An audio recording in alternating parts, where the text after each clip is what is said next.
Tangled Destinies. How an exiled nobleman found love with a palace maid. The blade gleamed in the moonlight as William Jameson pressed it against the throat of the emperor's cousin, his years of training in the imperial guard making the movement as natural as breathing, though this act of defiance would cost him everything he had worked for. It was the summer of 1846, and the Russian imperial court was rife with intrigue, whispers of conspiracy echoing through the gilded halls of the Winter Palace in St. Petersburg. "You will recant your accusations against my father," William said, his voice barely above a whisper, yet carrying the weight of generations of noble blood. His family had served the Romanovs for centuries, but Baron Jameson's recent fall from grace had come swiftly after Duke Nikolai Petrov had accused him of embezzling from the imperial treasury. Duke Petrov's eyes widened with fear, then narrowed with calculation. "Remove your blade, Lord Jameson, or you'll face worse than your father. The emperor will have your head." William hesitated, knowing the truth of those words. His impulsiveness had always been his weakness, according to his father. At 30 years of age, tall with broad shoulders and piercing blue eyes that reflected his Nordic ancestry, he had risen quickly through the ranks of the imperial guard. Too quickly, perhaps, which had earned him enemies among the older nobility. "My father is innocent," William said, slowly lowering his weapon. "And I will prove it." The Duke straightened his embroidered jacket, his composure returning. "Your father will be exiled to Siberia by week's end, and you," he smiled coldly, "you have just ensured your own ruin." Within hours, William was stripped of his position and titles. By morning, he stood before Emperor Nicholas I himself, a man whose iron rule had earned him the moniker of the Iron Tsar. "William Jameson," the emperor's voice resonated through the private audience chamber. "Your family has served Russia faithfully for generations. Yet you threaten a member of the extended imperial family with death? The punishment for such an offense is clear." William stood rigid, his gaze fixed ahead. "Your Imperial Majesty, I acted rashly to defend my father's honor. Duke Petrov's accusations are false." "Silence," the emperor commanded. "Baron Jameson's guilt has been established by the imperial court. Your actions only compound the disgrace." He paused, studying William with eyes that had witnessed the rise and fall of many men. "However, in consideration of your past service and your mother's relation to the Swedish royal family, I will be merciful. You are exiled from St. Petersburg, stripped of your titles and properties. You may retain your family name, but you are banished to our estate in Crimea. There, you will serve as an advisor to the local governor, away from court politics." Exiled to Crimea, not Siberia, at least. William knew it was indeed mercy, though it felt like death. His entire life had been built around his position at court, his future planned as meticulously as the gardens of Peterhof Palace.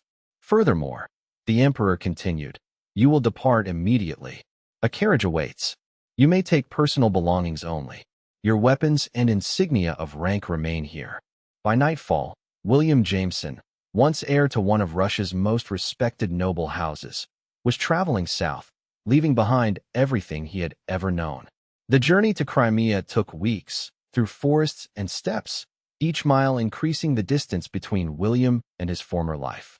The Black Sea appeared on the horizon like a dark promise, and the peninsula of Crimea, annexed by Russia just over 60 years prior, rose from the waters with its mountainous southern coast. Levadia, the governor's residence near Yalta, was not as grand as the Winter Palace, but its white stone walls and gardens overlooking the sea held their own beauty. William was given a small house on the estate grounds, comfortable but a far cry from his family's mansion in St. Petersburg. Governor Vorontsov received him with diplomatic courtesy, but made it clear that William's position was largely ceremonial. "The emperor has instructed that you be treated with respect befitting your birth, Lord Jameson, but you have no real authority here. You will advise when asked, attend social functions as required, but otherwise keep to yourself." The first month passed in a blur of bitter adjustment. William wrote letters to his mother in Sweden and to friends who might still be loyal, seeking information about his father's fate. He received few replies, and those that came were cautious, as if association with the Jameson name had become dangerous. One crisp autumn morning, as William was returning from a solitary ride along the coast, he noticed a young woman tending to the roses in the garden adjacent to his cottage. She worked with focused precision, her movements graceful despite the utilitarian nature of her task.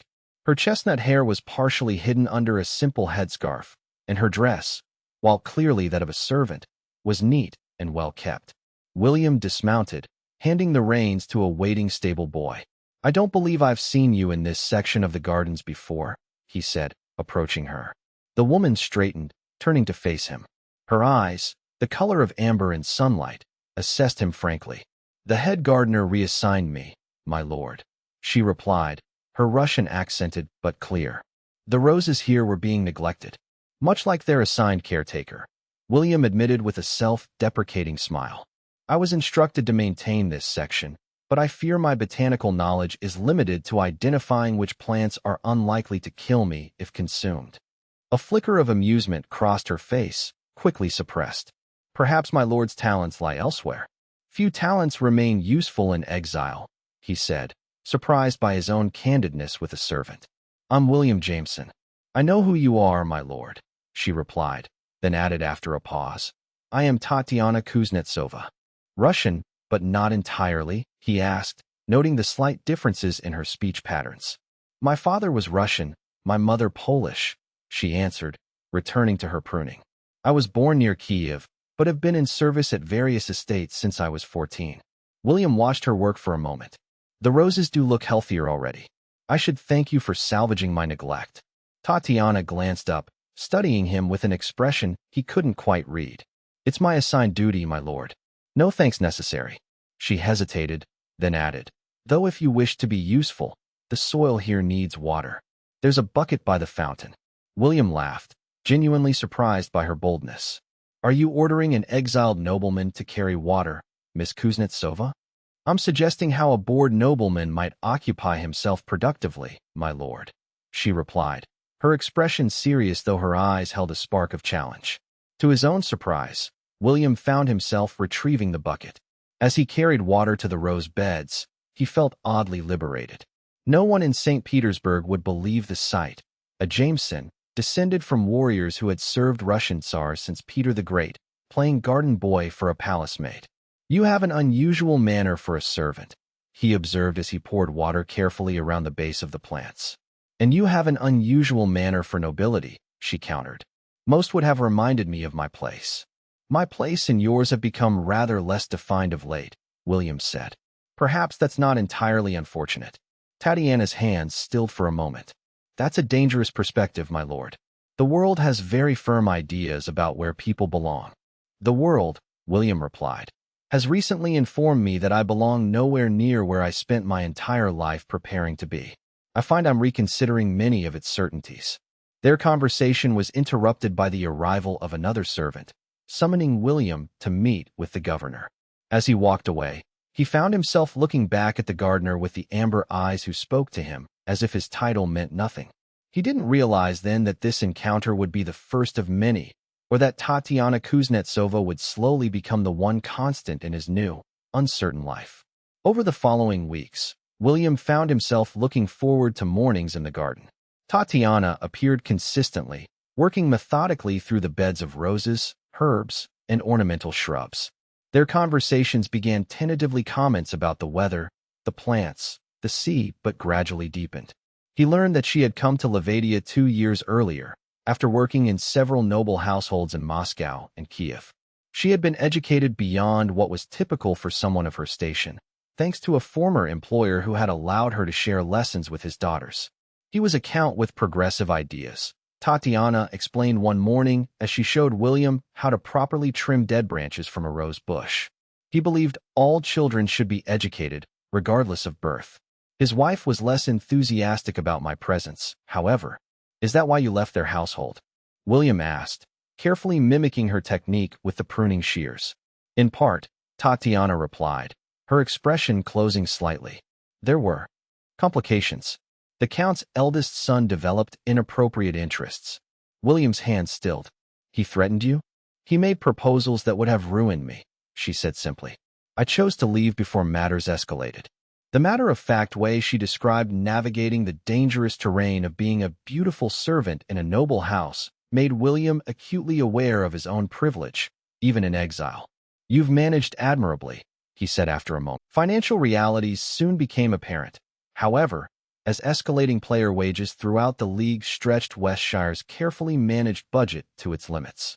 The retirement of Angus McPherson in 1994 after 15 years in charge marked the end of an era, with his assistant David Webb promoted to the managerial position with a mandate to evolve the team's playing style while maintaining their top-flight status.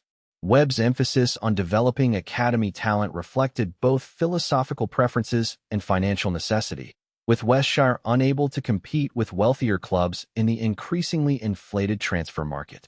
The emergence of homegrown talents like creative midfielder Jamie Parker and predatory striker Michael Andrews provided hope that the club could sustain their Premier League status despite financial disadvantages. The appointment of American sports marketing specialist Jennifer Williams as commercial director in 1996 signaled West Shire's recognition that modern football required expertise beyond traditional footballing knowledge. Williams' innovative approach to matchday experiences and community engagement helped maximize revenue from West Shire's modest infrastructure while maintaining the club's connection to its working-class roots. The increasing influence of foreign investment in English football during the late 1990s prompted extensive discussion at board level about West Shire's ownership model, with the community trust structure coming under pressure from potential investors. After lengthy consultation with supporter groups, the board reaffirmed their commitment to the trust ownership model in 1998, though with modifications that allowed for minority external investment to fund stadium improvements. The arrival of Japanese electronics firm Nakamura as both shirt sponsors and minority shareholders in 1999 provided capital for the redevelopment of the South Stand, increasing capacity and improving facilities without compromising the club's community ownership principles. The millennium brought both celebration of the club's rich history and anxiety about its future, with the financial gulf between West Shire and the Premier League elite growing ever wider despite prudent management. David Webb's cultivation of an attractive, technical playing style earned plaudits from neutrals, but proved increasingly difficult to sustain against better-resourced opponents with similarly progressive tactical approaches. The 2002-2003 season brought heartbreak as West Shire were relegated on the final day despite amassing 44 points, a total that would have ensured safety in any previous Premier League campaign. Relegation necessitated painful financial restructuring, with several key players departing and the club's academy taking on even greater importance in the rebuilding strategy. Webb's loyalty to the club during this challenging period earned widespread respect, with the manager accepting a reduced salary and working closely with the board to develop a sustainable path back to the Premier League. The appointment of data analyst Simon Matthews in 2004 represented West Shire's embrace of emerging technologies, with statistical analysis complementing traditional scouting methods to identify undervalued talent. This evidence-based recruitment strategy yielded impressive results, with West Shire assembling a competitive championship squad despite operating with one of the division's smaller budgets. Promotion back to the Premier League was achieved in 2006 after a nerve-shredding playoff final victory over Leeds United at the newly opened Wembley Stadium. The return to the top flight brought fresh challenges, with the financial disparity between West Shire and established Premier League clubs having widened significantly during their 3-year absence. Webb's tactical acumen and the team's collective spirit proved sufficient to secure survival in the first season back, though often through pragmatic approaches that contrasted with his preferred playing style.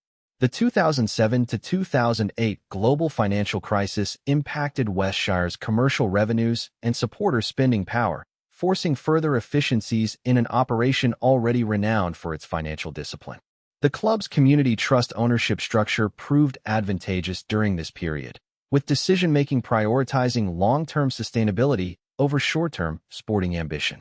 The completion of stadium redevelopment work in 2010, delivering a modern 28,000-capacity venue while preserving elements of the ground's traditional character, represented the culmination of a decade-long improvement program. David Webb's retirement in 2011 after 17 years as manager brought an emotional farewell, with his transformation from pragmatic assistant to principled guardian of the club's playing philosophy earning him legendary status among supporters. The appointment of Portuguese coach Ricardo Soares, a proponent of possession-based football with experience throughout Europe's technical leagues, signaled West Shire's commitment to progressive football despite their financial limitations. Soares' emphasis on positional play and structured build-up phases represented an evolution of Webb's approach, with increased attention to controlling games through careful ball circulation. The emergence of academy graduate and local boy Thomas Fletcher as club captain in 2013 embodied West Shire's continued commitment to developing homegrown talent despite the increasingly international nature of Premier League squads. Fletcher's technical excellence and leadership qualities made him a target for wealthier clubs, but his loyalty to West Shire, repeatedly declining lucrative transfer opportunities, made him an iconic figure among the fan base. The 2014-15 season brought West Shire's highest Premier League finish in decades, with an impressive 7th place securing qualification for the Europa League. European competition stretched the club's resources but provided memorable nights under the floodlights, with victories against established continental sides like Fiorentina and Anderlecht particularly savored by long-serving supporters. The club's 125th anniversary celebrations in 2022 provided an opportunity to reflect on a journey from factory team to established Premier League club, with commemorative events highlighting West Shire's unique place in English football culture. As contemporary football continues its relentless commercial evolution, West Shire United remains a rare example of a club balancing competitive ambition with community ownership. Their story a testament to the possibility of sustainable success built on principles rather than wealth. I'll continue this football club history chronologically from where it left off, providing one sentence per line without repetition. Here's approximately 5,000 more words on West Shire United's journey. The 2022-23 season began with renewed optimism following the successful 125th anniversary celebrations, as manager Robert Webb entered his 10th year at the helm, with a reinforced squad featuring promising academy graduates alongside seasoned professionals. Despite initial struggles adapting to the demanding schedule of domestic and European competition, West Shire found their rhythm by late autumn, stringing together an impressive 9-match unbeaten run across all competitions. Young goalkeeper Maya Rodriguez signed from Atletico Madrid's women's team in a groundbreaking move that made her the first female goalkeeper to train regularly with a Premier League men's squad, became an influential figure behind the scenes despite not featuring in competitive matches. The January transfer window saw West Shire make their most significant financial outlay in years, bringing in Japanese playmaker Hiroshi Tanaka from Gamba Osaka for a club record £14.2 million fee that reflected the board's growing ambition. Tanaka's integration was seamless, his technical proficiency and creative vision providing a perfect complement to Captain Thomas Fletcher's metronomic passing in midfield. The duo formed the backbone of West Shire's possession-based approach, controlling matches against supposedly superior opposition through intelligent ball circulation rather than physical dominance. February 2023 brought tragedy to the club when legendary 1970s goalkeeper Harold "Safe Hands" Thompson passed away at age 78, prompting an emotional tribute match featuring retired stars from across the decades. Thompson's passing coincided with a difficult period on the pitch, as injuries to key defenders exposed the limitations of West Shire's squad depth compared to wealthier Premier League counterparts. Nevertheless, Webb's tactical flexibility and the squad's collective spirit enabled them to navigate this challenging period without falling into a relegation battle, maintaining their mid-table position despite facing 5 of the top 6 teams in quick succession. March brought a memorable Europa League round of 16 victory over Dutch giants Feyenoord, with young academy product Jamal Williams scoring a spectacular 25-yard volley in the dying minutes to secure progression. The European adventure finally ended in the quarterfinals against eventual winners AS Roma, though the narrow 3-2 aggregate defeat earned West Shire newfound respect among continental observers. Domestically, West Shire secured their Premier League status with weeks to spare, eventually finishing a respectable 11th, while reaching the FA Cup semi-finals before losing to Manchester City at Wembley. The summer of 2023 marked a significant transition as several veteran players departed, including fan favorite and vice-captain Diego Fernandez, who returned to his native Argentina after 7 loyal years of service. Chairman Margaret Wilson, granddaughter of the Supporters Trust founder William Wilson, as the 7th season of Wilson's tenure began, Westshire United had transformed from a heartwarming underdog story to a genuine paradigm shift in football culture. The Westshire Way had become shorthand for ethical, sustainable success built on community foundations rather than unlimited financial resources. Academic research demonstrated the Westshire effect on local public health, with measurable improvements in physical activity, mental well-being, and social cohesion in the club's surrounding communities. The club's charity foundation now employed over 200 full-time staff working across education, health, social inclusion, and environmental sustainability. On the pitch, Wilson's 7th season brought new challenges as injuries to key players tested the depth of the squad for the first time in his tenure. The response was to accelerate the development of youth prospects, with 3 17-year-olds becoming regular starters by mid-season. Tactical flexibility became the theme of the season, with Wilson employing 7 different formations to compensate for personnel changes while maintaining the core principles of play.